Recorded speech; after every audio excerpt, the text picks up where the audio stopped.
I noticed the inks seemed very blown out, seemed reproduced very poorly. Take a look at these images. Look at her lapels. There's so much detail that has been lost. And to speak to why this looks different, around this time, within the span of a year, he was drawing Shade, the first Death miniseries, in this comic, and those were 3 different scripting methods. Oh. You're an artist, you get hired to draw a Batman comic. You're excited. And then the script comes in. And Batman only shows up for the last 2 pages. This comic looks a little bit different from his other stuff, and there's a very significant reason for that. So this was his pinup for that. Pretty much the greatest thing he's ever drawn. Yeah, you think so? Hey everybody, welcome to Inscribes, the comics podcast where we talk about the art and craft of comics. I'm Colin Singh, and I'm joined with my co-hosts Eric Zawadzki and Taylor Stauft.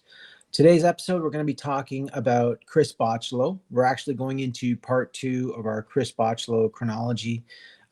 In this episode, we're going to be talking about the work that he produced while still on Shade the Changing Man, which we covered in part 1. So we're going to be going over X-Men Unlimited number 1, Hulk number 400, the first Death miniseries with Neil Gaiman, and Children's Crusade as well. And as well as Legends of the Dark Knight number 64.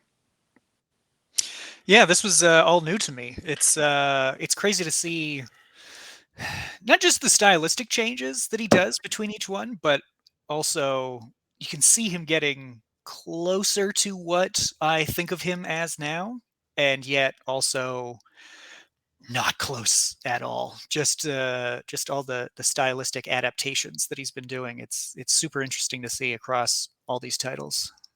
Yeah, as we record this, he's maybe about 59, and yeah, this is the work of a scrappy, maybe 25-year-old. Yeah, it's just interesting to see this really early work. Yeah, Taylor, you're the only one that read it for the first time of the 3 of us. Yeah, because this is well before my time reading comics, but yeah, it's you had pointed out off mic, first issue collector's item, and this is like the height of totally extreme everything, and you can really feel it in a lot of this, like not just the X-Men, but Hulk, and to a lesser extent, but still a noticeable effect in the Batman one, the Dark Knight. It's really interesting to see how he is put into situations that he then, I don't know if it's an editorial dictate or if he's just making the choice himself, but he's making a choice to be a different kind of artist in each one, which is interesting to see, knowing that it's in between Shade and all the changes that happen within that book too. Yeah, as a kid, I only really read the Marvel stuff, and then I think I came to the DC stuff a little bit later.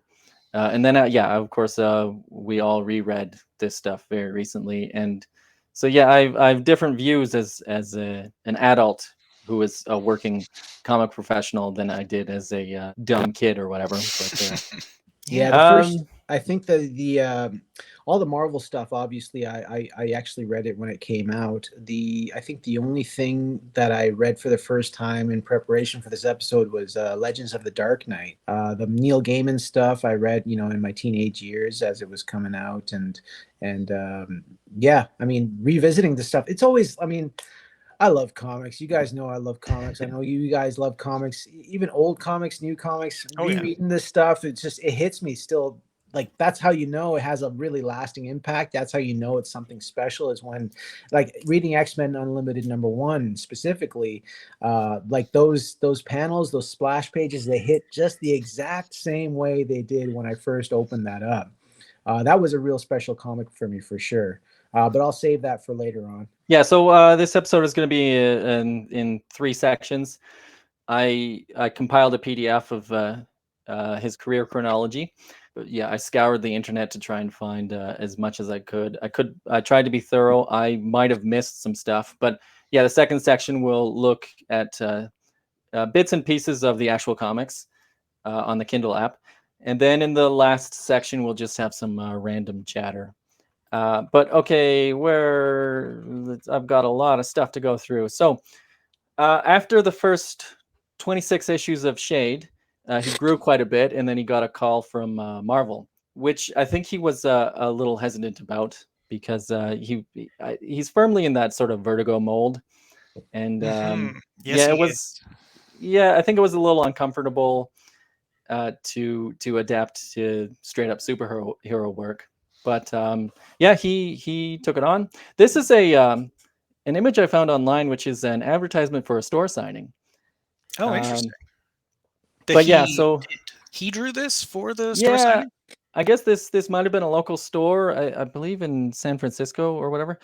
Cool. And yeah, he just did an illustration for the store to advertise the store signing. Nice. And we'll look at that issue a little bit later. And here we have some Xerox images from that comics interview magazine. They're bad reproductions of his sketches. These are his first attempts at drawing the character of Death. And yeah, there's a bunch of advertisements he did. You can see he recycled this image a couple of times. I'm not sure if this image originated from the actual issue or it originated with this poster, but yeah, it's still interesting that it was used a couple of times.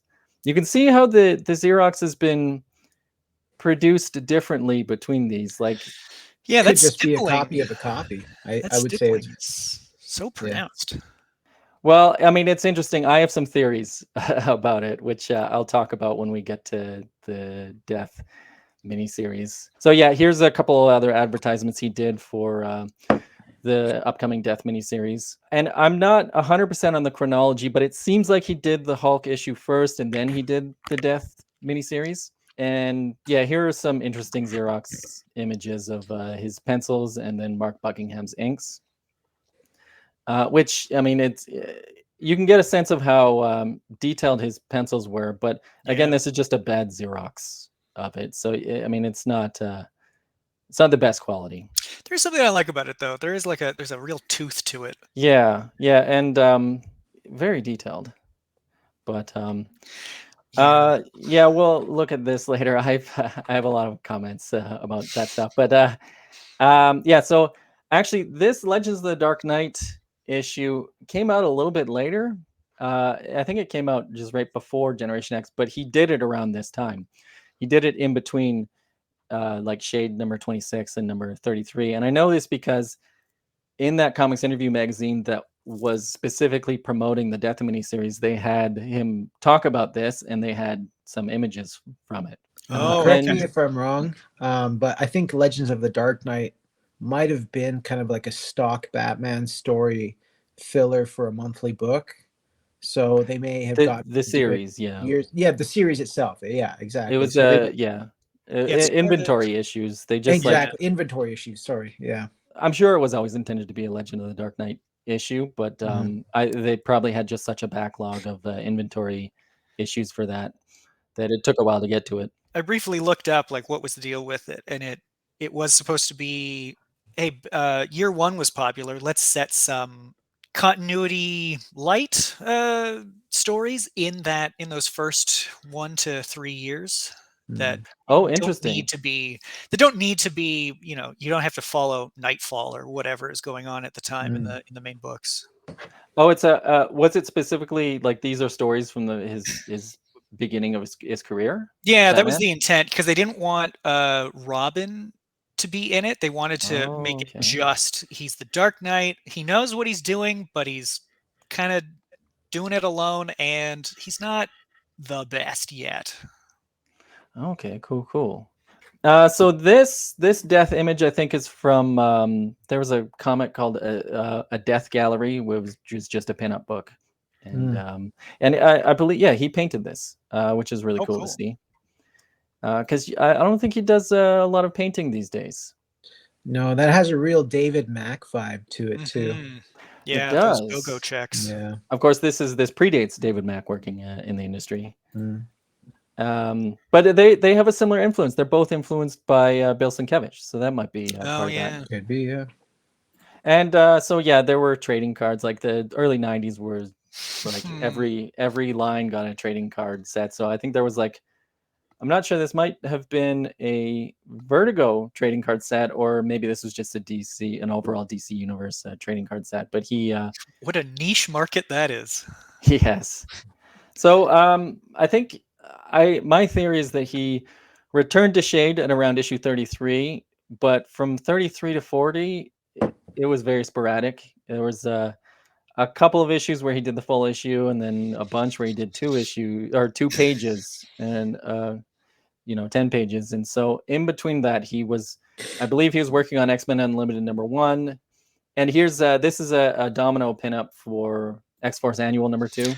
Oh, that's supposed to be Domino. Okay. Wait, what? Who do you think it was? Really?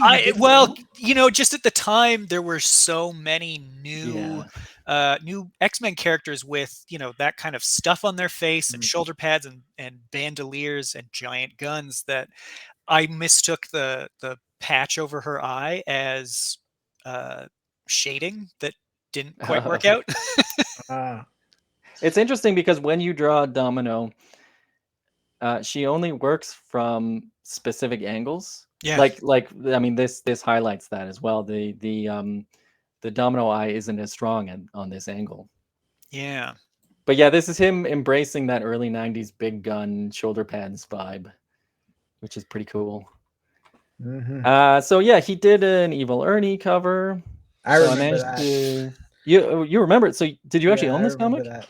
I didn't know. So I kind of got into Chaos Comics when Evil Ernie was pretty well established, but the other thing is, back in the day as a kid, to get back issues like this probably went for $30, $40, $50 back in the day. But I'm like, oh, Chris Bachalo did some Chaos. He did some Lady Death pinups and whatnot too. And I was like always on the prowl for them, but they just cost I couldn't justify it.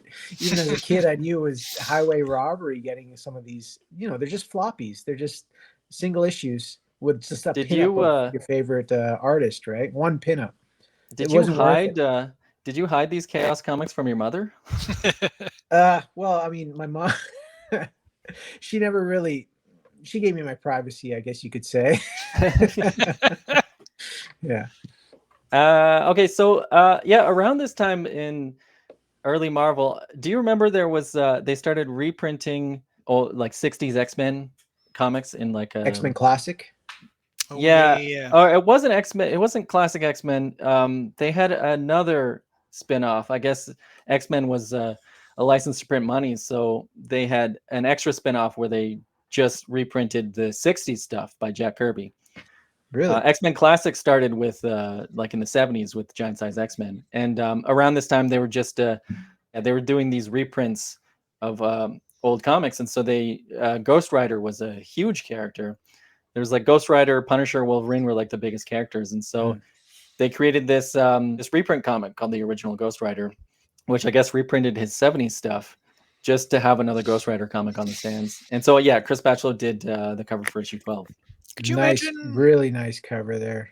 Could you imagine picking up that and then getting the old stuff inside and be like, oh, okay. Yeah. That's cool, that's the name of the game even till this day. That's true. Yeah. Till this day. Yeah. Sell them on the cover. So he actually did, I believe, like a 26 page or 28 page story in Ghost Rider Annual #1, which is just perfect for him. Like he's got this very gothic, dark horror style. Yeah, this is when he goes to Marvel. I'm surprised they didn't ask him to be on something like this because he had been so Vertigo heavy. I mean, Taylor, they did put him on Ghost Rider 2099. So I mean, he only did the first 3 of those. Well, yeah, we'll cover that later. Okay. No, but to his point, I mean. Yeah, so they did a little bit, but they did utilize him. For reasons we'll mention later, he ended up on X-Men. But I mean, yeah, like the editors on Ghost Rider obviously knew this was the right guy for that job, and I think he thought he was the right guy for the job. He didn't think he was the right guy for your standard superhero book. But yeah, I wish we could cover these Ghost Rider comics on the show, but they're not on Kindle.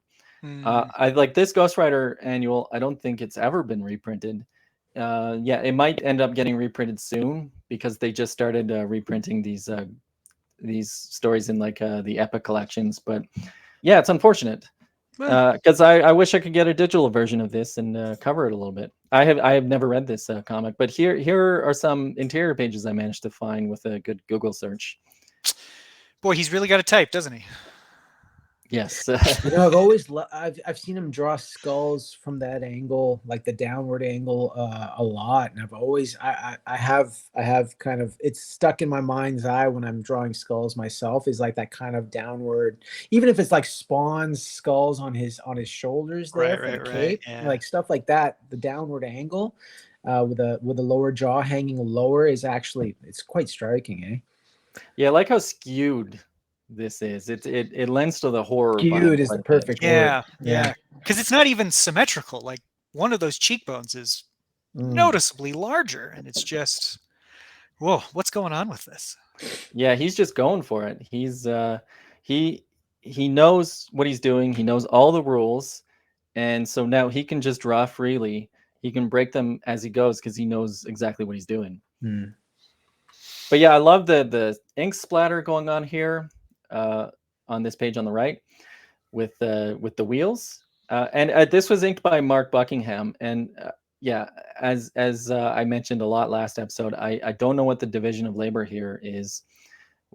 Who is doing what? How much freedom Mark Buckingham has? I'm sure he has a lot of freedom, but like how much is Chris Bachalo dictating what he wants? And it is even Chris Bachalo doing that ink splatter before he hands it off to Mark Buckingham. We just don't know. I would think that as time goes by, as a penciler and inker team work more together, the penciler learns you can just be like brick wall. You know what to do here, just to move through pages quicker. Yeah, I think so too. I think this is probably their maybe third collaboration. Okay. Chris Bachalo and Mark Buckingham, but then they get going on Generation X in the second Death miniseries, and then they are, I think they firmly have a good rhythm going, and yeah, it's the kind of thing that you work more and more with the person. You eventually trust them more and more, and they were a good team. They were 90s Bachalo is in my mind firmly connected to Mark Buckingham, whereas these days I think Tim Townsend is his guy. I think for the past like maybe 25 years, it's just nothing but collaborations with Tim Townsend. Yeah, that's true. So then he worked on the Children's Crusade. This probably would have been in between Shade issue 39, and then he returned to Shade the Changing Man in issue 42. But also around this time, this was for, what was this? A comic called Vertigo Gallery, which was basically a Vertigo Comics pinup book. So this was his pinup for that. Pretty much the greatest thing he's ever drawn. Yeah, you think so? Well, I do recollect that being my wallpaper on my desktop computer at some point, when in my wasted youth. Yeah. It's beautiful, fully painted by him. Yeah. I think while he was doing those last several issues of Shade the Changing Man, again he was on and off from 42 to 50. There were a lot of fill-ins, and I think he was working on Ghost Rider 2099, which again has never been reprinted. I think it's actually getting reprinted for the first time this month. Oh, cool. As an omnibus, but yeah, there's no digital version, so we can't look at it on the show, unfortunately. But yeah, just such a beautiful cover. I love how it's a mechanical effect to the fire, where he's got these horizontal lines. Yeah, like an old CRT screen almost. Yeah, just so clever how he uses these sort of paste up patterns. For the younger kids in the audience, CRTs are how TVs used to be projected, low res with lines you could see if you got close enough.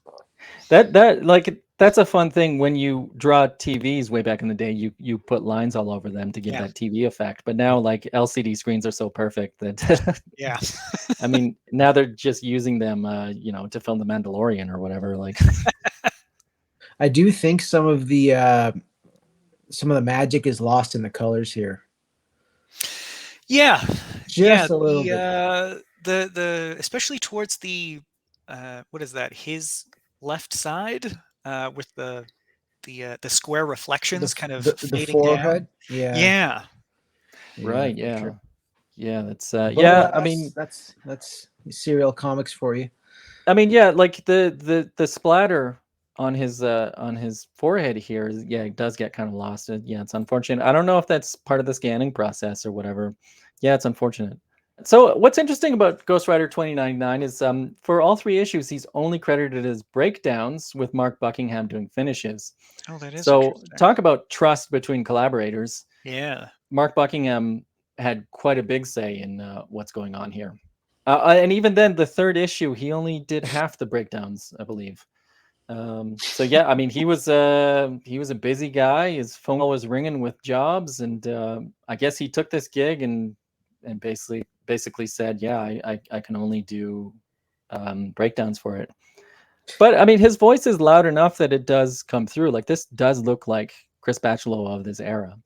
yeah, that's the use of kind of, I don't know if it's extreme perspective or just kind of pushed, exaggerated perspective with the hand, but Yeah, he's that's breaking some rules there for sure. yeah, but it's definitely something from his later stuff that I'm familiar with.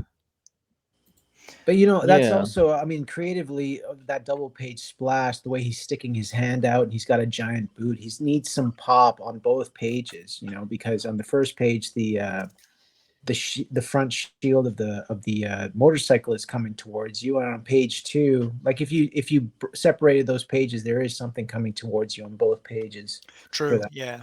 Yeah. And it brings a Right, balance right. to them as a cohesive whole. Yeah, there is a balance there because of that, and then it's just badass as hell, that little scrap of paper that says, "I just want to destroy everything." The quote by Johnny Rotten. So great. Yeah, it's great. So yeah, this was an advertisement for Ghost Rider 2099, and yeah, this is the cover for number 2, and then the cover for number 3, and yeah, oddly enough, he ended up, although he left after issue 3, he ended up doing the cover for issue 8 as well. Which look at how cool that effect is. Yeah. Over top the That's logo. heavy on the Sam Keith too.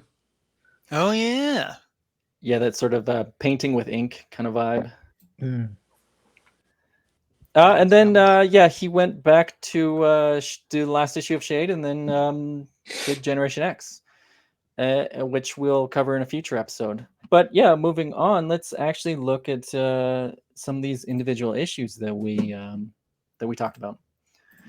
So yeah, Hulk 400, I think, was one of the first ones. This is a special double-sized issue. I think this cover is by Dale Keown. And so this is interesting. There was a sort of brain drain at Marvel. All the coolest, best artists ran away to Image. And Dale Keown had an amazing run on Incredible Hulk, and then he left to go do Pitt. And because there was this brain drain of like all these great artists leaving, there were all these openings. And so, yeah, they approached Chris Bachalo just to do this half of this anniversary issue, because the first half is done by Jen Dursema, which is interesting because there's a like Shade issue 20, I believe, is half drawn by Jen Dursema, and the other half is by Chris Bachalo. So yeah, this is the second time they've done half issues. Oh, nice. Part of me wants to do a deep dive on Jan Dursema because he doesn't, I don't know what's become of him, but he did a fair bit of, little fill-ins here and there. But then he was gone without a trace. Well, let me correct you with, yeah, that's a she. Jan Dursema is a woman. I take it all back. Okay, so no, now I want to know even more. What happened to her? Where'd she go? From my understanding, she was firmly working on the Dark Horse Star Wars stuff for a long time. Oh, okay. Lucrative. Maybe maybe 10, 15, maybe 20 years. Oh, okay. And then, Marvel comes in and gets the Star Wars license back from Dark Horse, and then that's an interesting thing where you get stuck in a gig for a little while, for probably way too long, and then I think she ended up doing some maybe some YA stuff, some stuff for book publishers. But yeah, I'm not 100% sure. Right, right. But Hulk 400, what did you guys think of this comic? That was great. I mean, Peter David's Hulk is very near and dear to my heart, so I was invested in it anyway. But at this time, with Chris Bachalo's art, I honestly don't think this is his best stuff. I don't think it's very like him in this. I think this is the most far away from his Bachalo style that I know him of. I didn't even really recognize him the first time I was reading this, but I was a kid too, so no. This struck me as him taking the opportunity to try out new things and start pushing stuff, just like it's one issue, it's half an issue actually, and like let's see, it's more evident as you go, but like the big opaque glasses on the priest, and as we go, I'll point more of it out, but it does seem very, all right, let's see what I can get away with. Well, so first I want to comment that inked by Mark Farmer. So so far, for the first 20 or so issues of Shade, he was inked by Mark Pennington, and he has throughout the 90s he's worked with Mark Buckingham, and now here he's working with Mark Farmer. So I think there was some sort of contractual demand that he only gets inked by Marks. Yeah, well, Mark Farmer is a pretty big and big inker and great inker in his own right. He inks most of Alan Davis's stuff too throughout his career. Yeah, I suspect that Mark Farmer was a Marvel guy, and usually the artist has a loud say as to who they want to work with. I don't know what happened here. I'd imagine just the editors. Bobby Chase basically just said, Mark Farmer's my guy, and we'll pair you up. But who knows? And to speak to why this looks different, around this time, within the span of a year, he was drawing Shade, the first Death miniseries, in this comic, and those were 3 different scripting methods. Shade was full script, so Peter Milligan basically outlined everything that's going on per page and all the dialogue. So the pacing was firmly figured out by Peter Milligan. With this comic, it was done Marvel method. So it's interesting because for 2 years he was on Shade, working a specific way, and then he gets thrown this gig. And the Marvel method is done differently by everybody. It can be as simple as a phone conversation. Hey, let's have the Hulk run around this comic fighting Hydra, figure it out. That's how Stan Lee and Jack Kirby worked often. But this would have been a more detailed Marvel method, I'd imagine. This is probably a page-by-page breakdown of just a couple of sentences per page. Right. Maybe a little bit of dialogue, but maybe not. Maybe no dialogue. Or filler dialogue to give tone. Yeah. And in an interview, Chris Bachalo talks about how initially uncomfortable he was with just that much freedom. But I think he ended up growing to like it. He said that every page of Shade took about an hour to figure out, because you have to match the dialogue to the acting. There's just so much to consider when it's full script, and there's so much more freedom when it's Marvel method. So he was laying out 3 pages per hour for this Hulk story.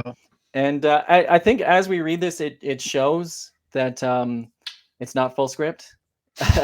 there's a lot of telltale signs. Often the dialogue is sort of explaining things, and the captions are explaining things that weren't necessarily in the art. Okay. But the secret to Marvel's success was the Marvel method. They weren't writer-driven comics. They were artist-driven. It was creating stuff that A, the artist found fun to do, and B, just the artist had so much freedom to just design a beautiful page. They weren't locked in, and that's why the Marvel books were so exciting, and every other comic, in the 60s just looked like just your standard comics. Yeah, there's a lot more personality put in. And yeah, the third scripting method I'll mention when we start talking about the death issues.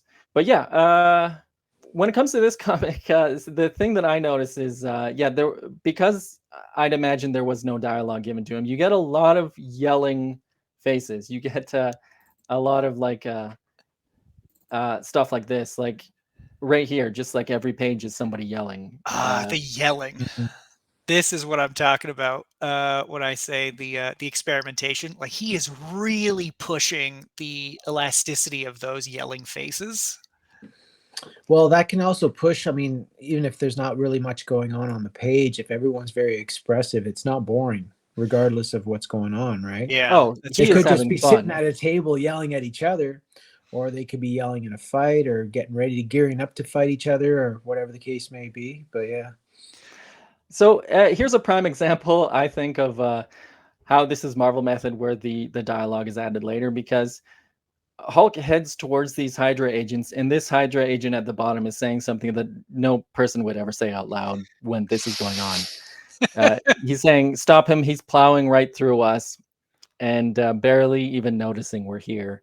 And then they're gone. We don't see them for the rest of the panels. But yeah, just like that's telling the readers what's going on. That's something that telling the we're readers seeing. why they're gone, why the Hydra agents are no longer there on the next several panels.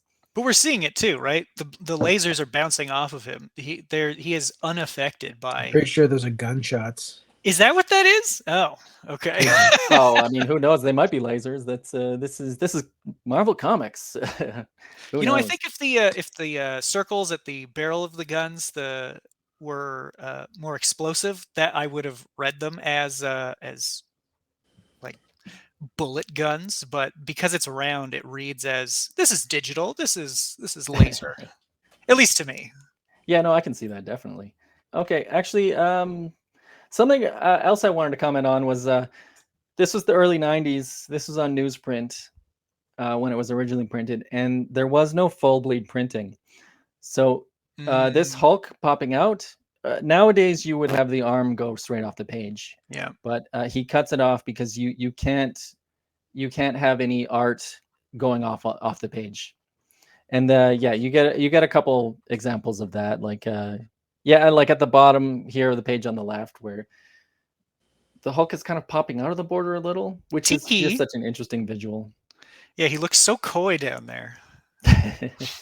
Yeah, and just like yeah, a lot of mowing through Hydra agents, and this is like a famous run, this Peter David run, but this does give the impression that it's very artist driven. Like you get the impression that it's just like, oh, for the next 2 pages, he's just plowing through Hydra agents, just go wild.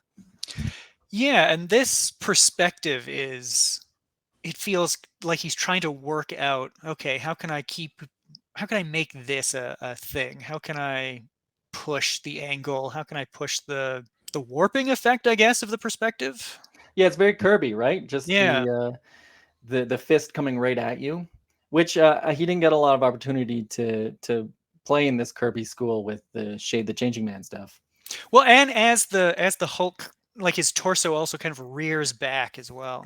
Yeah, yeah. This we don't have to go through the entire issue. We've got a bunch of other stuff, but is there anything else you guys want to comment on this issue? Boy, there's a lot of spit between those teeth. Yeah, he's got the infinite teeth syndrome that was prevalent in the 90s. The spit effect, I just read recently that was like a Bernie Wrightson thing. He popularized that in comics, I think. And then it became big in the 90s. Everyone was doing it in the 90s. So ferocious looking. But okay, Definitely. so after this, he let's look at this Dark Knight issue. What did you guys think of this this Dark Knight issue? You know what? Of all the books that we're talking about here, I don't know if it's because he's never actually, besides this, has he ever really drawn a Batman book? I think most recently he did a DC Night Terrors, the free comic book day thing. You see him draw Batman in there, but this, I was actually, having not read it before, I read it specifically for this episode, and Batman shows up at the end, the last couple pages, and it's actually really disappointing to see him draw Batman like that. The John Bogdanov Batman, that's kind of what it reminded me more. I don't know if he was going for that look, but it just wasn't. I don't know. I was expecting like this really. I had higher expectations than what was given to me at that time. I get what you mean. The Batman at the end is disappointing, though I do like the kind of demonic bat that's haunting our protagonist throughout it as he kind of becomes part of, if not the hotel, then the shadows of the hotel. Yeah, like right here. Yeah, like that's really good stuff. But you're right. Once you see him in full view of, like, he's standing up and It was talking a little bit of a letdown, I'll say. Yeah. Well, and what he's saying to them too is, because I know this is mostly art, but as Eric has pointed out, like, you got to read the story to see how they kind of go together. And boy, that Batman is too human. He's pretty, but also kind of arrogant in a weird way that I don't expect from Batman. Like, I get Batman being like, yeah, I'm the greatest detective, escape artist, blah blah blah, super handsome billionaire. But yeah, his attitude towards the people that he's chasing is like, oh, that's shocking. That's weird. I wasn't expecting Batman to say that. I think part of that is that Batman's the antagonist. Well, that's a good point. Yeah. Yeah, the bad guy is the protagonist, so we're seeing things from his point of view, which makes for an interesting. This is basically a horror comic where this creature of the night is stalking a guy, and we get to experience from a bad guy's perspective what it's like for this sort of mysterious, I guess, like urban myth is hunting you. And you wouldn't necessarily see his face much. You would just see like it's a shadow stalking you. Yeah, just the shape of a bat coming at you, which is, I think, also part of why it's disappointing to see him at the end, because that is when you see his face. Well, I mean, I'll say, like, even the first splash page there of the outside the terminus, the building there.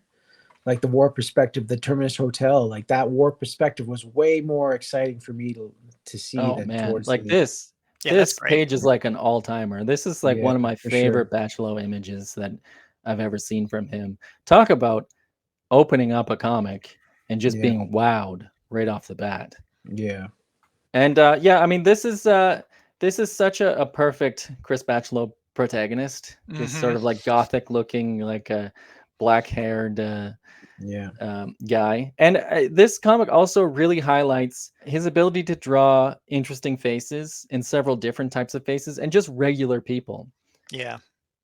They all look like, just random people that wouldn't be the star of any book. It is interesting. Like, you're an artist, you get hired to draw a Batman comic, you're excited, and then the script comes in and Batman only shows up for the last 2 pages. That is a story that happens to artists. That's you're like excited you get to draw a Batman comic, and it's you're not always going to get Batman versus the Joker or something like this. I don't. Maybe this was tailor-made for Chris Bachalo. I don't know. Maybe this is exactly what he wanted, because at this time he didn't consider himself a superhero artist. Maybe it was written specifically for him. I don't know. Or, maybe he was disappointed. Who knows? Yeah, I was thinking, did editorial put him on this with the thought of, well, this is Chris's vein, right? This is where he lives, in the broke down, creepy part of Vertigo DC that is more episodic and kind of not moralistic, but it's definitely telling a play of some kind that Vertigo was pretty well known for, if I recall correctly. I think, like, Chris Bachalo is firmly associated these days with X-Men. That's like the number one thing he's associated with, because he has come back to X-Men so many times. But early on in his career, he was seen as firmly as a Vertigo artist. No matter where he went within these first 5 or 6 years of his career, he was seen as, he's one of those Vertigo guys. So that was probably always a consideration when an editor was hiring. But yeah, let's go on to the Death miniseries. This was cool. I have some commentary about this. Let me go back to the PDF. Let's see. because so I read this comic. I read the Death Mini series way back when, and I just did a reread recently in the midst of reading the Shade stuff for the first time, and all the Shade inks seem to be perfectly reproduced. I was a little surprised. I have this Prestige, like Absolute Death, where you can see the art large size. It's a beautiful package, but something I didn't notice when I first read it that I'm noticing now. I guess I have more educated eyes, or maybe I'm just comparing to the inks I've seen on the Shade stuff. But I noticed the inks seemed very blown out, seemed reproduced very poorly, and so with that, I went online and tried to find some original art, and I did. I found a whole bunch of original art, I think, on from various sources, probably some of this from comic art fans. But take a look at these images. Look at her lapels and compare it to the final image. There's so much detail that has been lost. It looks like it was scanned in and it was turned into a bitmap, and then the levels were bumped up quite a bit. And when you bump up the black levels, it like gets rid of all the sort of gray parts. And then when you turn to bitmap, it's just there are no gray. It's just straight white, straight black. And yeah, there's just so much work that has been kind of destroyed from it looks like the scanning process. Yeah, the inks are quite delicate in parts, and they get really crushed down. Yeah, like look at this taxi driver's nose. He's got lines on his nose that just turn into a big blotchy mess. Yeah. This guy has stubble that just turns into a big black mess. And look at the smoke here. There's a lot of detail in the smoke that disappears. My theory is that so this was I believe 93 or maybe 92. And this was computer colored by Steve Olive, who was he's the godfather of computer coloring. And this was like cutting edge stuff, and the processing power on computers was not great. Nowadays, you can scan something in and keep the gray bits. Back then, you couldn't. You needed to make it as small, like turning into a bitmap file makes as small a file as possible, so that you can handle the computing power of doing all this color work. I think it was just scanned in, and I guess the levels were bumped up a little too high. And now that's just my theory. Because now I'm blaming Steve Olive or his assistant or whatever. No, that's my thought as well, is that it has something to do with the computing power and the resolution that's available. And it's just, the 90s is a time of computers, every 18 months they're getting better and better, but they're not what we have now. Yeah. And they're, it will take a while for them to get to what we have now. So it makes sense that, yeah, you're going to lose some, but everybody learned a lot about computer coloring during this time as well. Yeah, but if I was Chris Bachalo and I put all this work into, I'd be pissed. Yeah, yeah. I mean, you see situations here where like there were remnants of pencil marks on her face in the center here, and because the levels are bumped up, those pencil marks ended up coming out, and she's got like acne on her face or something. So DC, give us a artist edition of Death miniseries. I mean, I'd imagine those pages are scattered to the wind. Oh. A lot of artist editions are able to be done because you have collectors who have entire issues, or you have creators who just kept everything. Yeah. And in a lot of situations where it's been all scattered to the wind, it's very hard to. So I don't think, as far as I mean, I would love some sort of Chris Bachalo artist edition, but there's nothing that's on the docket so far. Yeah, I mean, I guess I'm beating a dead horse here, but if you look at her hair, you have these perfectly carefully placed lines that kind of bunch up, and then you look at his legs and the legs of all the people there, they just sort of disappear. Yeah, just like a lot of work. Like again, her lapels, just completely disappear. I will say that by the time I got to issue 3, it looks like maybe it got slightly better, not perfect, but slightly better. But yeah, we'll let's just go back to the issue. So Colin, you wanted to comment on the first page? Not the So first. The one where she's If you walking. go, through the where crowd, they're right? walking down the street. Oh yeah, that's issue 2. That's issue 2. I assume that. Yeah. The splash page though. Just Oh, keep sorry, going. here, that right one. here. There you go. That's the one. So, I mean, just to aspiring artists, I know, like I'm going through this right now. There's a struggle of trying to make your art look interesting, and something that, I mean, I went to art school, and one of my art teachers was like, when it applied to painting, if your drawing is shit, the painting will be shit in some way. You may use some exciting colors which will make it pop, but if the drawing is shit, the brain will not really want to process what you're trying to convey. But in this case, there's a lot going on. There's at least 3 prominent characters on that splash page, you know, at varying perspective shot.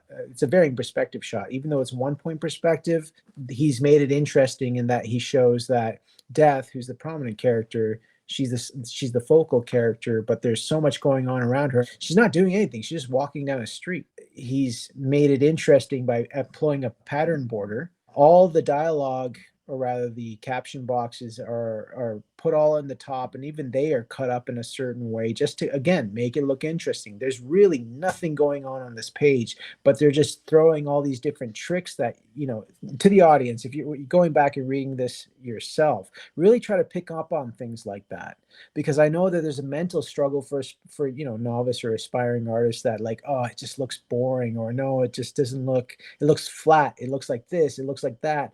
Well, just throw some, you know, throw some hatches in there and see what happens. Try to give it some depth, try to give it some motion, try to give it, you know, I know John Cassaday likes to tilt the camera just a little bit. When people are standing around, you'll notice that John Cassaday will just tilt the camera enough to make it look like something's happening, something important is happening.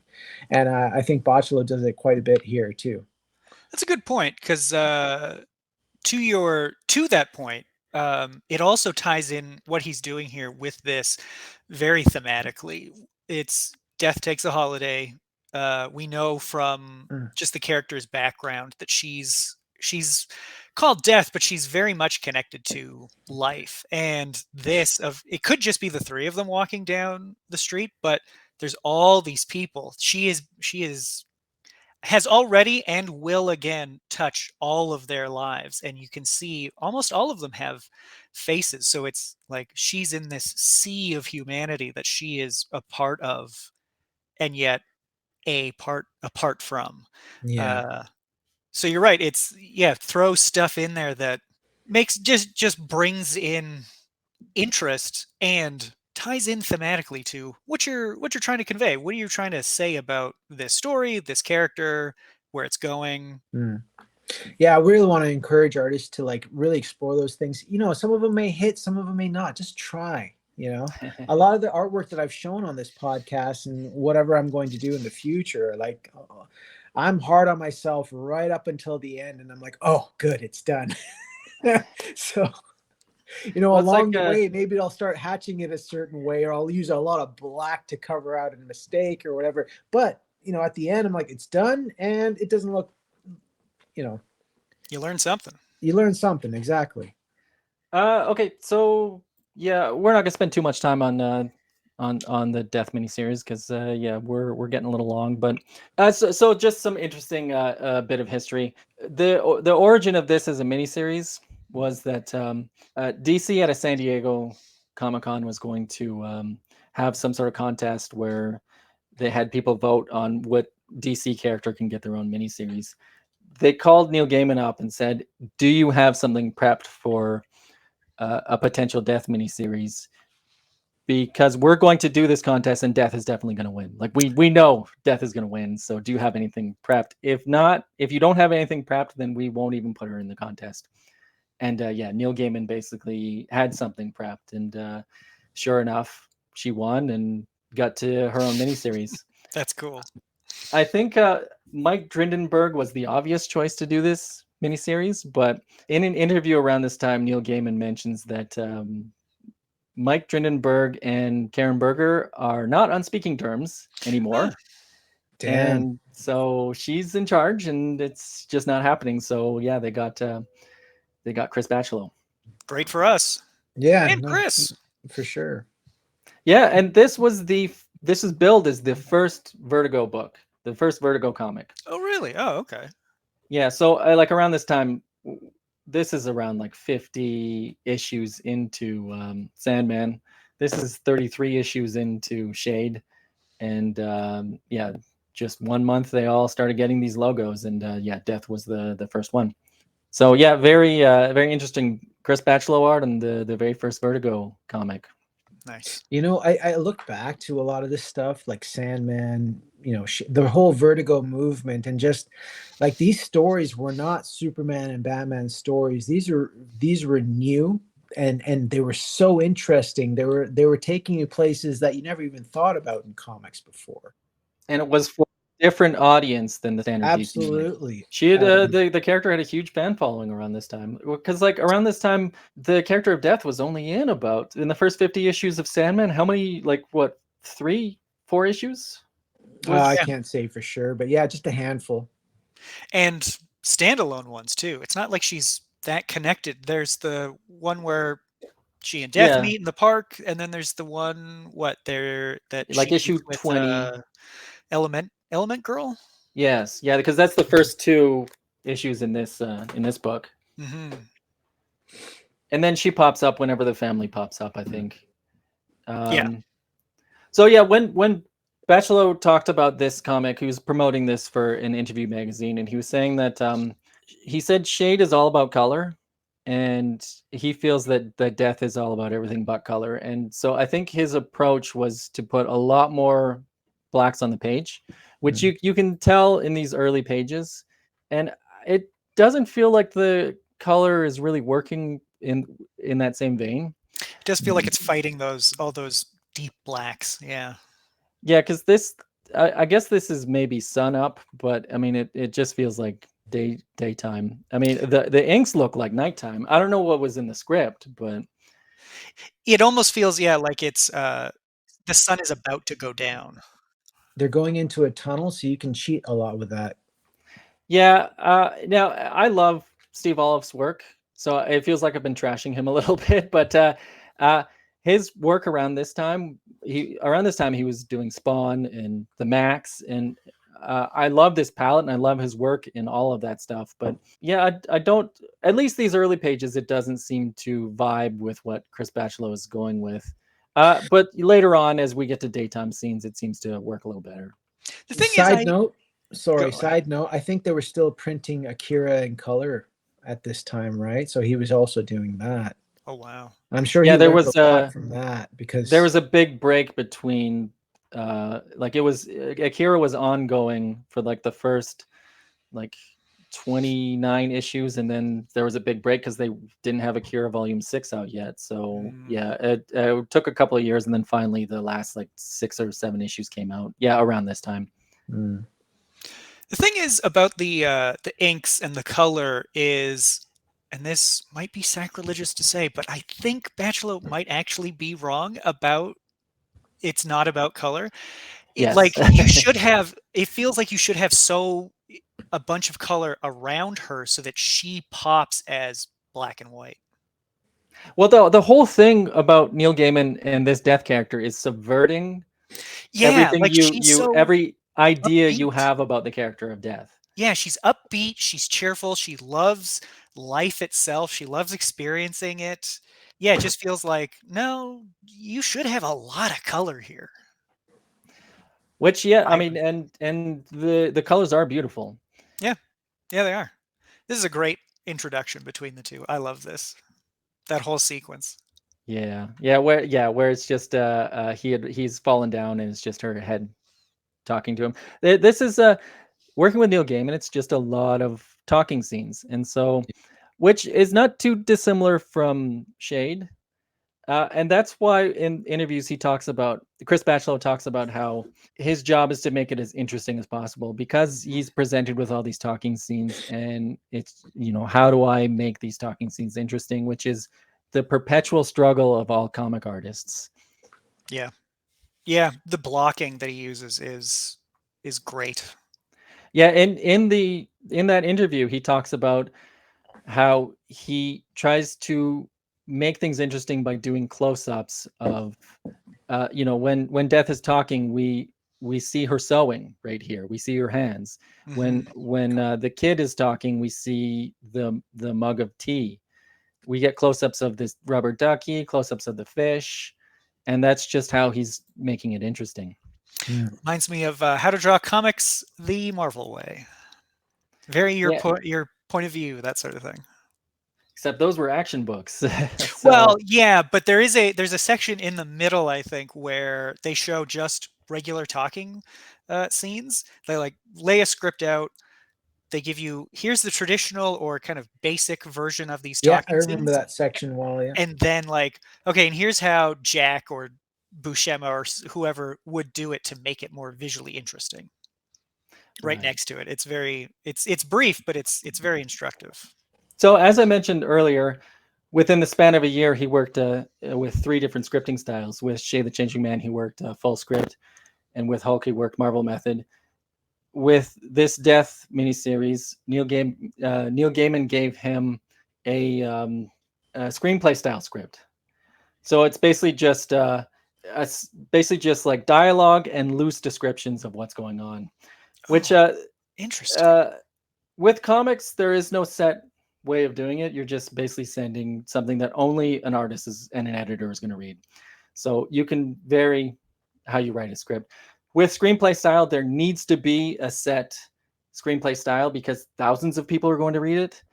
The prop department is going to read it. The set designer, the costume people, the concept artists, everybody's reading this. And so the idea with screenplays and why it's loose is you don't want to be telling people how to do their jobs. You want to give them freedom to do whatever.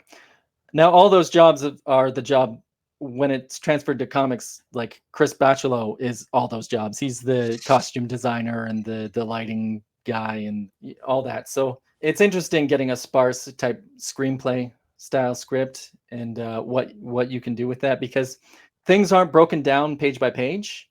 And so it was his job to take this basically 1/3 of a screenplay, and he was told you get 27 pages. Whoa. So break this down into 27 pages. So he did all the layouts, and then I guess maybe he struggled with it, and he got it to 29 pages and handed it to the editors and said, "Is 29 pages good?" And he was told, no, try to. And they said, okay, we'll give you 28 pages. So he had to get rid of a page. In that interview, he talks about how, there was like a 14 panel page, which I found it was this page. So this is interesting. This is the 14 panel page. And we were talking earlier about how this is a lot of talking scenes. You get a bit of action at the bottom here where he storms out and slams the door. This was clearly 2 pages. And because there's 100 ways you can draw somebody slamming a door. And this is like, I have no room. We're going to do just a close-up of a door handle, and then the sound effects can take care of the rest. See those lines? That means door slam. Yeah. And it works when you read it. Like, now that I tell you that story, you see it different, but when you read it, it's fine. That's you understand what's going on. It reads really well. Yeah, it reads like a quick cut conversation that's been filmed and then cut, like edited down on each character's lines almost. Yeah, and it is very effective where we get this close up of his face and steaming and then slam, and then I love this. I love this face. It's so good. Humans, am I right? You know, I did meet Neil Gaiman at just a book signing, and I asked him about how he writes for artists in his comic work, and he does say that he would. I mean, I don't know if he did at this time, but he would discuss the project with the artist and be like, "Well, what do you like to draw? You know, if I like to draw beautiful women, or guys in armor, or whatever the case may be, I like to draw action. I like to draw this and that." He would tailor the script towards that, like like. Okay, so I guess we're gonna finish up on the death stuff. We don't want to look at too much more. Yeah, I love how That's he does that's his one hair. of my favorite pages right there. This page? Yeah, with her hair, the side profile shot, and her hair and everything. I don't know, it just. Yeah, I love I've always this squiggly approach. Yeah, I love that. Yeah, I do want to comment that like a lot of the line work seems to improve a little bit with the third issue. You can make out her knees a little. Like it feels like if this was the earlier issues, it would be just a completely black blob. It's not perfect, but you do get the sense of like more or form, and you do start to see her lapels a little bit, whereas you don't see them at all in those early issues. I think that was the luck of the draw there. Well, or maybe 2 issues came out and somebody complained. I don't know. Could be. Yeah, I wonder if he went back in and like, well, white is a color, and then just kind of, this is kind of where the lapels are. Let's go. When I was rereading this for this episode, like I was just remembering with fondness, just loving her as a character and just her design and everything. I loved drawing her as a kid too. So yeah. And Bachalo really puts his stamp on the character by giving her unique outfits. Mike Drindenberg designed her, but I would argue that Chris Bachalo has an even bigger stamp on who she is, because she's very my favorite associated version of her. He drew my favorite version of her for sure. And like she's very associated with that umbrella that she has in the second Death miniseries, and yeah, like he gives her this fun hat in the second issue and a top hat, and he sometimes it can be really scary to jump onto a character that somebody else is more associated with, but yeah, he went all out. He's screw it, I'm gonna give her a top hat. I'm gonna find this cool jacket to give her, and then second miniseries, give her this umbrella, which becomes an iconic part of who she is. Yeah, I haven't read the second Death miniseries, but I do associate her with an umbrella, despite never seeing that in a comic, I don't think. Yeah, I mean, well, we're gonna make you read the second Death miniseries one day. Hooray! With the Sandman universe and these cast of characters, they were so popular at the time that they actually became the actual metaphysical Death of characters in the DC universe. And like Death with her umbrella and everything made an appearance in Action Comics. Was it 898 or 899 when Lex Luthor had a near-death experience, and that's right, yeah, she appeared in that too. It's like if the character, her design, I keep going back to like these characters, their designs are so simple, but they have such a lasting impact on just a whole comics company, essentially the mythos of a comics company. Yeah, so you don't know when you can strike gold, essentially, is what I'm trying to say. Yeah. Okay, so let's move on to one of Colin's. The reason Colin is here in the first place. Yeah. Yes. Yeah, I think you were talking a little bit earlier about how this was a very thick comic, like first issue collector's item. Yeah, they were double stamping size that on fucking everything back in the day. Well, this was you needed to come up. The marketing department is telling Marvel come up with a new first issue like every at least once a quarter. Yeah, and come up with a new X-Men comic. When I was in elementary school, there was a kid who had this, and it was just like back then having an X-Men #1 was a big deal, and I just remember him saying like, I have an X-Men #1. I had to travel so far to get this comic, and it was so expensive. And I just like, it's in awe of like, oh wow, it's amazing. Now it's not a special thing to have an X-Men #1. No. I was going to say, even just buying that, it was a thicker comic. It was expensive as hell. I think that week when I got that, I could only afford one other comic because I only got like $10, and this one was like $5-6 Canadian, right? Yeah. And but thick, glossy stock paper. It was 64 pages, wasn't it not? Yeah. Yeah, like it felt like something special for sure. And this is when I like really took notice of Bachalo, like in terms of like even just looking at this cover, these characters look like they're very in extremis, like they're all yelling, they're all bleeding, they're all like there's even snowflakes and stuff. You can tell they're in a very volatile environment. It was just, I mean, the title was Survival. I'm like, oh shit, Cyclops looks crazy. He looks fucked up. Yeah, where's his visor? So a little bit of history behind this. The editors basically called him up and said, "Hey, do you want to do this new X-Men book?" And Chris Bachalo didn't know who these characters were, and he also didn't see himself as a superhero guy, so he turned him down. And Really? I think as the story goes, he told his wife, and his wife basically said, "Call them right back and tell them you're taking this gig. This is huge for you," which is so funny because now he's probably more associated with X-Men than anything because he's had maybe 4 different runs on X-Men. Yeah. This is a super lucrative time to be on an X-Men book too, isn't it? Yeah, exactly. Which might have factored into his wife calling. They actually wanted him to be the ongoing artist on X-Men Unlimited, which for a little context, this was a comic that came out once every 3 months. So it was a sort of prestige comic that is just random stories. I guess it was maybe seen as like the Legends of the Dark Knight of its for X-Men books, where it's just miscellaneous stories. They wanted him to be on every issue, but he turned them down. What? So he just got to do issue 1. And then the series kind of defaulted to random creative teams, like a new creative team every issue. That would have been so cool. Because that's one of the big, when I was in the 90s, I had attempted at age 10 to get into comics, and it just felt so unwieldy that I was like, you know what? No, I'll come back to this when I'm older or when this kind of calms down, because it was just, there's so much going on. X-Men 498. If you don't know what happened previously, get out of here, you noob, and if I had known, well, there is this, quarterly one-shot series, I was like, oh, great, yeah, sign me up. That sounds like the sort of thing that would be perfect for me.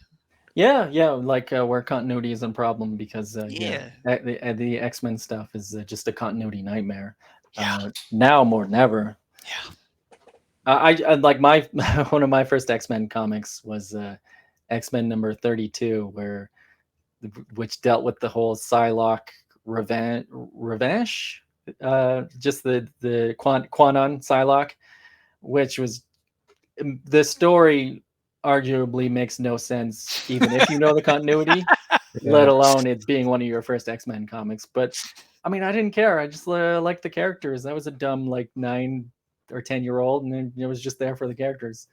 So this comic looks a little bit different from his other stuff, and there's a very significant reason for that. I guess he's not working with a Mark or a Mike or anything. He's now working with a Dan. Dan Panosian. This is the early 90s. This is, I think, maybe 1993. And around this time, editorial wanted that Scott Williams, Jim Lee look. And they got Dan Panosian specifically. I believe they told Dan Panosian, like, we want you to replicate that really cool modern 90s Scott Williams look. And the thing that's most associated with Scott Williams is this zigzag effect. You'll see these zigzags show up frequently throughout. And this sort of like, again, you get a zigzag on here and all throughout there. And you also get these like overlapping, kind of a Barry Windsor Smith type thing that Scott Williams adapted into his style. And you get these like odd looking lines. Yeah, that is That's a strange choice. Sorry, does that mean then? Because I associate Scott Williams so much with Jim Lee. Does Jim Lee not put the zigzags in his pencils? Nope. Oh, Nope. That's wow. They sort of became a team, and so Jim Lee adapted to him, and Scott Williams adapted to Jim. Oh, okay. And they sort of had a melding of the two. They changed a bit for each other, but yeah, a lot of these rendering decisions are those are Scott Williams. Okay. And you can tell when there are times when Jim Lee inks himself and that stuff does not show up. But yeah, this is firmly a Scott Williams thing. Scott Williams is essentially the inker of the 90s. Yeah, he's exactly who I think of when I think that overall style of totally badical rad dude comics. Yeah, like Yeah, this sort of cross-hatching effect here that's on his forearm, and yeah, the lines coming down. yeah, the 80s sunset lines. Yeah, that's Though, like, we might hawk it a little bit, but it really lends itself really well to Bachalo's style. Like, he pulls it off very well here. He does, yeah. It to me, it gives it kind of a shiny feel that I think works well with a lot of uniforms. Not so much on skin, but yeah, on Well, I think skin it in the toned sun. But like for he's got a subdued style himself, like and it lends itself quite a bit to kind of like tone down, because these are really bright, loud colors, right? Like yellow and blue and red, and like the colors of a Skittle package. Exactly, and it helps to cut it. You need some black to cut it a little bit. Yes, cut I the agree. spice a little bit. Yeah. So yeah, it lends itself really well to his style for this. There's an interesting bit here where there's like some screen tones just randomly here, and it's like that's I think the only part of the issue. Maybe there might be a little bit more, but yeah, it is interesting how it like shows up. It just looks like Chris Bachalo's playing, just having fun. At the top of the episode, when I mentioned his adaptability, I have to say, like, he's really adapting himself to the house style at the time, because everybody feels a lot more, I don't know how else to say it, but adult and dense. Like, they have the density of an adult human. Yes, that is missing from other stuff like Shade or like just think of that John Constantine issue where everybody was very he was embracing a cartooning style, which this was around that time. And yeah, he was, I think, adapting to being at Marvel and being on a superhero book. He was like holding back the cartooning just a little bit.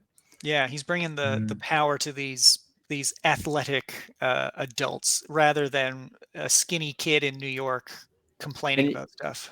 You gotta love the Jack Kirby, the Kirby dots, the Kirby crackle. You're at Marvel. You gotta put that Kirby crackle in there. Hell yeah. So something else I love is that he's always doing interesting things with panel borders around this time in his career, and so you have a flashback, and so this sort of denotes these curved borders denote flashback. So yeah, I love the image of the Blackbird about to crash. It looks, I don't know why. I'm not necessarily I'm not really a tech guy, but yeah, just on the right page, just as it's careening down, I'm like, yeah, hell yeah, that looks great. Okay, so one final comic, the Children's Crusade, which he did in between Shade, the Changing Man number like 39 and 43. Yeah, so this I actually read for the first time very recently. Yeah, I had no idea this existed. Yeah. So he only did one issue of it. The story behind this is that Vertigo was a brand new thing. And whenever you have an imprint or an initiative, you got to have a crossover. That's comics. Yeah. And so they designed a crossover. And the Vertigo audience is not, that's a different audience than the regular DC audience. And they're not there for crossovers. So that's a lesson I think the Vertigo the part editorial learned is yeah, this didn't pan out. We're not going to do crossovers anymore. Yeah, But, that makes sense.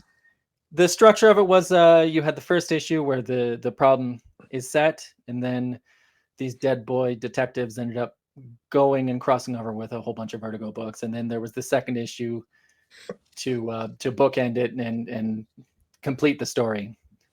So yeah, I should say it stars the dead boy detectives who just like showed up for one issue of a Sandman comic, Yeah. and then this was their big comic. They're the protagonists of this big crossover. Yeah, because they had a series. It must have launched out of this.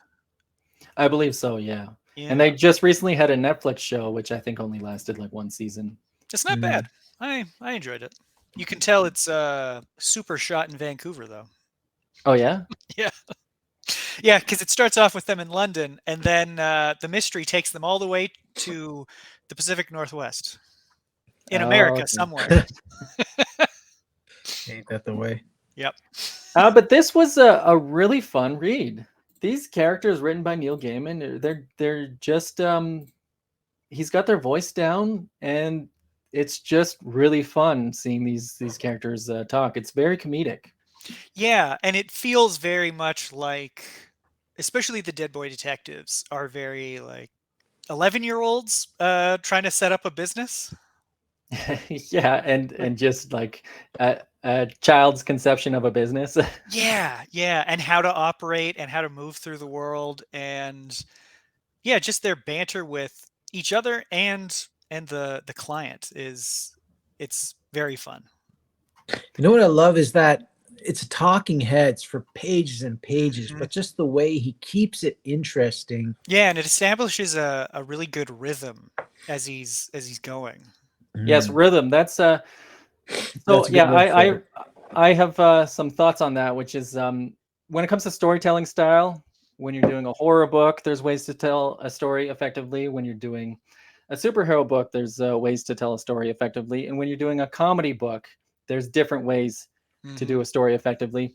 And I think it's very important in a comedy book to have more panels and to have snappy panels that play with timing, because the amount of panels you have can control how it is being read. For instance, this is a who's on first sequence. Yep. Like vaudeville. Exactly. Where yep. They're saying, what is his name? What was his name? Yes. What was his name? This most artists would just draw this sequence with like 2 panels, and you'd have all the dialogue showing up in 2 panels, and it would not be as snappy. Because he's divided every single word balloon into its own panel, it reads snappier, and as you said, has a good rhythm to it. Yeah. And this is how you do comedy books. I'm reminded of what Tyler Boss did on 4 Kids Walk Into a Bank. Okay. And that book reads really well because of the decisions that Tyler Boss made as a storyteller, which is similar to this, where he is using the amount of panels to make it snappier and to make it actually funny. There are ways you can take this dialogue and it would not be as funny, and it would not be as amusing.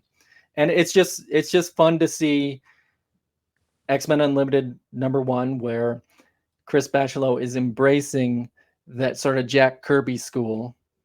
And then here he's adapting to the script, adapting to the storytelling, where he's firmly rooted in like a more comedic way of telling a story.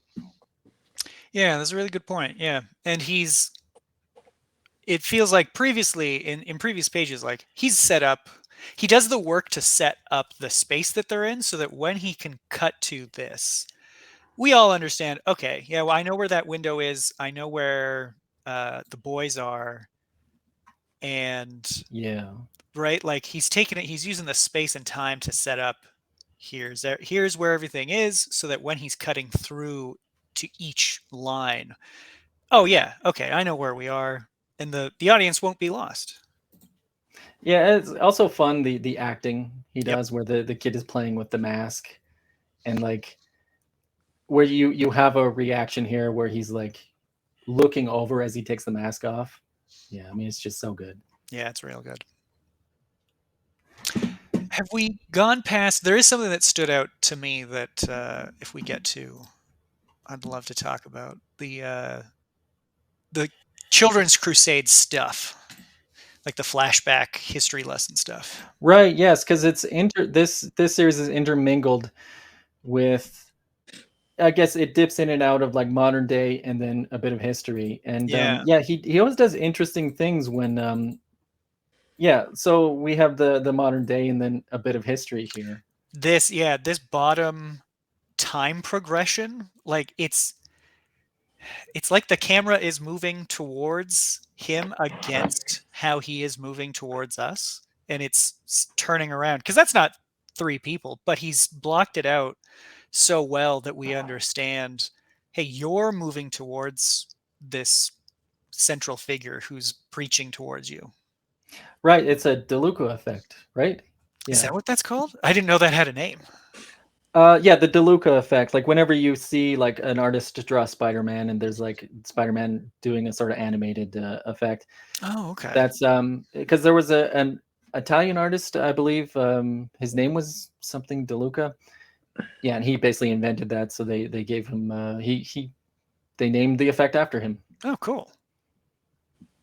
Yeah, but it's such a good use of space to put you in it, and this might I not. guess this ship is the DeLuca effect too, I guess. Yeah, and it's just that kind of great use of sustained look. It reminds me of and this may not work as a comparison, but it reminds me of Alfonso Cuarón. When he moves a camera uncut through a space, it really sets up that space in your mind. So it feels real. It feels more like it. This bottom panel is giving more weight to what the guy is saying and how it's going to be impacting all of the kids, and how that will eventually tie into the Crusade and kids being taken away. It's also the character comes off very theatrical. Like it's very effective where you have the arm pointing out this way, and then the next we see it, it's just coming at you. You get the sense that it has moved. Yeah. It's very animated. But yeah, very very cool how like each era he's got a new ornate way of showing it off each chapter. And yeah, you get a lot of like this is a Bachaloism with the checkerboard background. Yeah, out of all these books, I think this was the most fun to read. Like there's just so much going on here with like silhouettes in this sequence, and how he's clearly kept all this room for this text. He's like thinking about the text in a very I guess storybook kind of way. Yeah. Storybook. I would say that like this is very inspired. This entire issue is very, very inspired. I wouldn't be surprised if he had some kind of phone conversation with Neil Gaiman, or they discussed the script, or whatever the case may be. Maybe there was some extra material that he sent to Bachalo to like express what he was going for this series. But you can tell, obviously, every segment he's experimenting in some way or another. He's this must have been a real joy for him to draw, I would think. Yeah. Look at this effect. Yeah. Yeah. This is so fun. Like, how is he getting that done in you said this is what, 93, 94? Yeah, this would probably be 90, 93. Thereabouts, Yeah. Yeah, That's this is an overlay, so this is on a separate piece of paper, but because it is only the white. I guess it was an overlay specified to be purely white because it is being placed on top of this black area.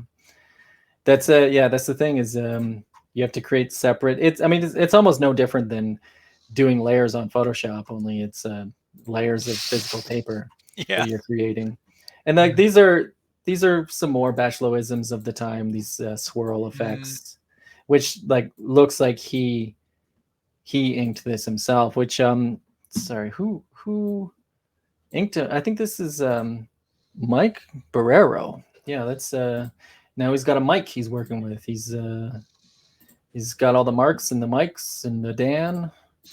But yeah, I highly recommend people pick these comics up. Like they're all on Kindle. They're all super cheap. I mean, for me personally, for my money, out of all these, I highly recommend the Children's Crusade. It is just so fun to read. What were your guys' favorites out of this bundle of comics? Go ahead, Taylor. For me, I think it was Children's Crusade, the X-Men one, because it made me. I'm looking forward to the Gen X stuff, and yeah, Children's Crusade, just because it is so.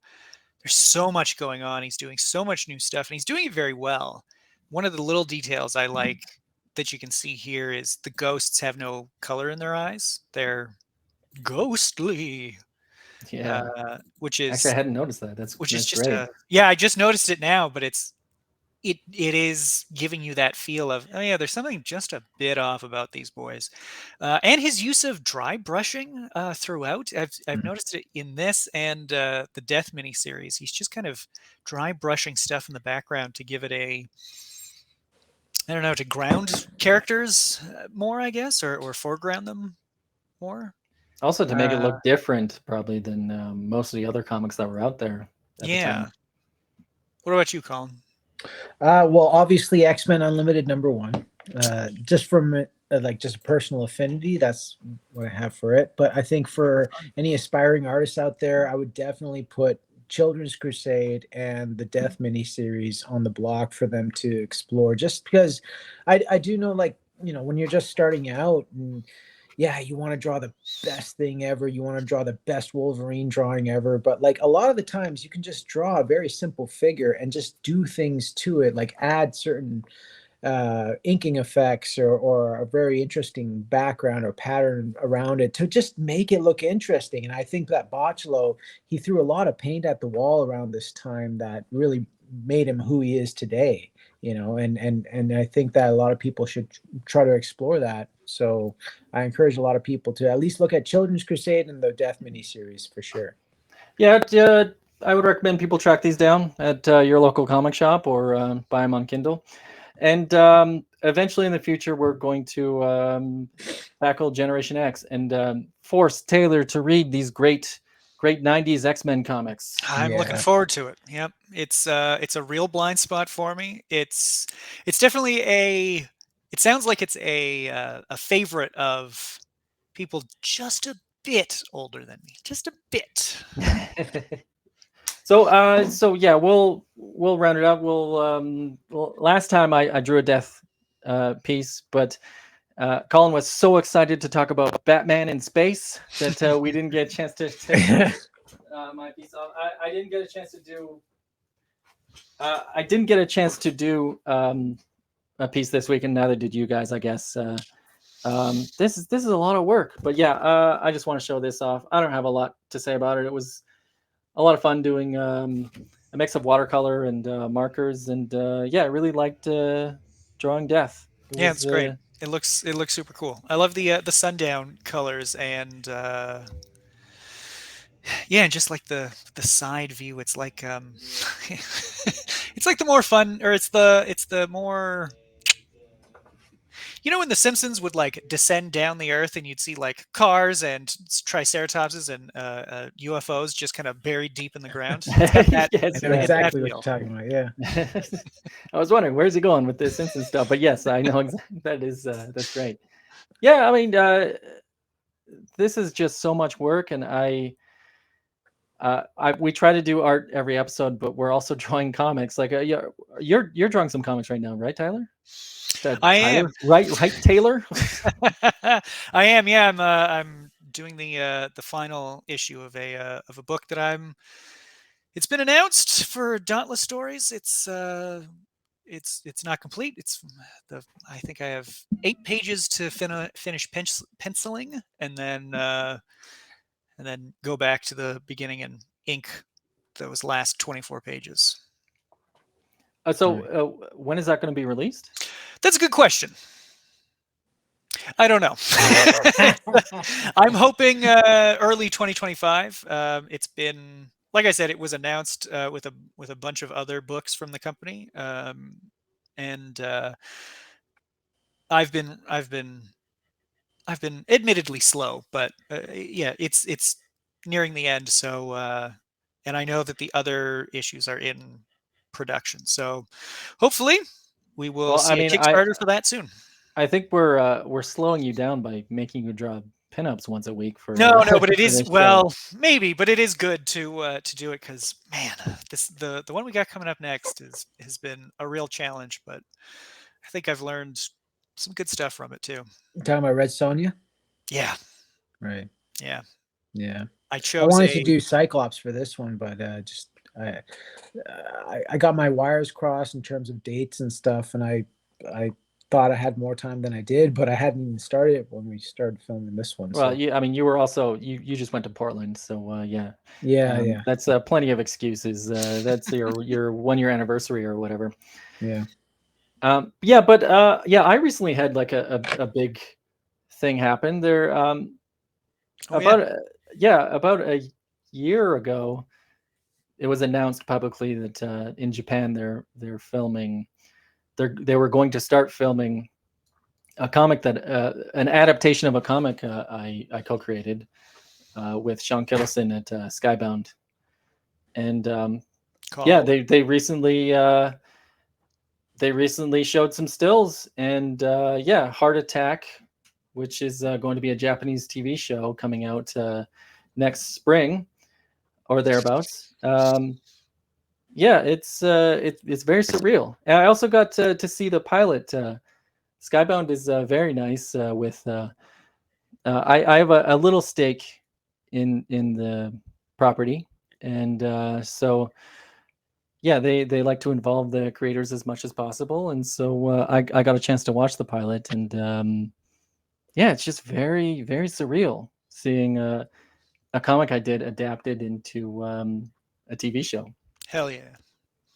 That's a very American comic being turned into a very Japanese TV show. I just want to say to the audience, like, Eric is very humble, but I've known him almost my whole life, and I've known him since the beginning of his career. And this is like, I'm really proud that he had this come about. Like they have a movie poster, which is almost exact replica of the cover to the first issue that he drew.